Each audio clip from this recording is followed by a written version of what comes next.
प्रकार महोदय मेरे विपक्षी साथियों द्वारा देश के हित के नाम पर कई लोगों के मुंह का निवाला छीनकर तालियां बजाकर खुश हो रहे हैं कि मुफ्त की रेवड़ी करकर या मुफ्त की रेवड़ियां बांटना बंद हो गई। नहीं महोदय, वास्तविकता ये नहीं है, क्योंकि हम एक ऐसे देश में रहते हैं जहाँ लोग लाशों को उठाकर अपने बच्चों को खाना खिलाने को मजबूर हैं। हम एक ऐसे देश में रहते हैं जहाँ लोगों को 2 वक्त की रोटी नसीब नहीं होती और कटुर है पर सत्य है कि अगर गरीबी की बात नहीं होगी तो इस देश की बात नहीं होगी। अध्यक्ष महोदय, मेरा विपक्ष ये भी कहता है कि कई लोग राजनीतिक मोर्चों को सेकने के लिए मुफ्त की घोषणाएं कर देते हैं। तो महोदय, मैं भी मानती हूँ कि कई भ्रष्ट नेताओं द्वारा वोट बैंक के लालच में आकर मतदाताओं पर नकारात्मक असर पड़ता है। लेकिन महोदय, ये वही बात हो गई कि किसी एक मछली के गंदा हो जाने से पूरे तालाब का निशान नहीं लगाया जा सकता। और दूसरी ओर महोदय, मेरे विपक्षी साथियों का ये भी कहना है कि इससे संविधान की संहिता आहत होती है। तो मैं उनको याद दिलाऊं 2013 की वो घटना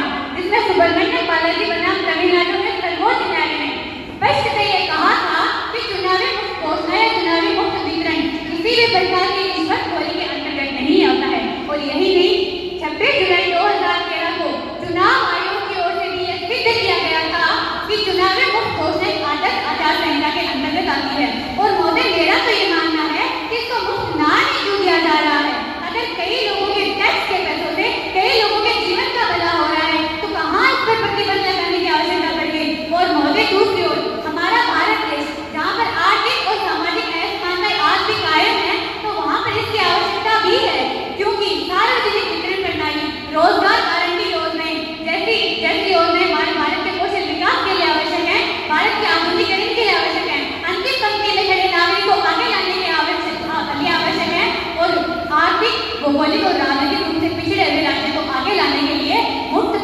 की घोषणा और वितरण आवश्यक है।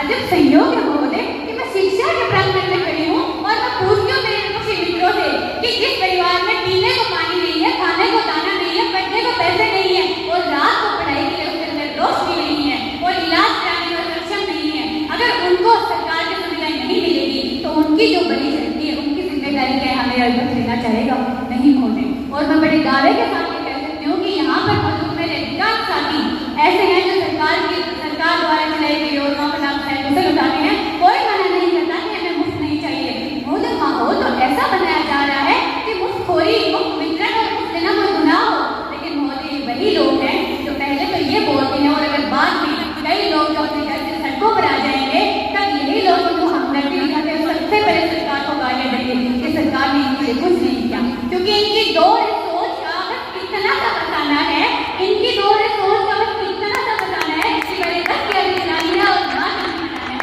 अध्यक्ष महोदय, और मैं ये बता दूं कि अगर मेरे विपक्षियों को इस बात का भ्रम है कि अगर कोई चीज फ्री में दी जाती है उसकी कदर नहीं होती, तो महोदय इसका उदाहरण मैं भारत की राजधानी नई दिल्ली 2015 में एक स्कीम चलाई गई थी, उसके माध्यम से देना चाहूंगी कि 2015 में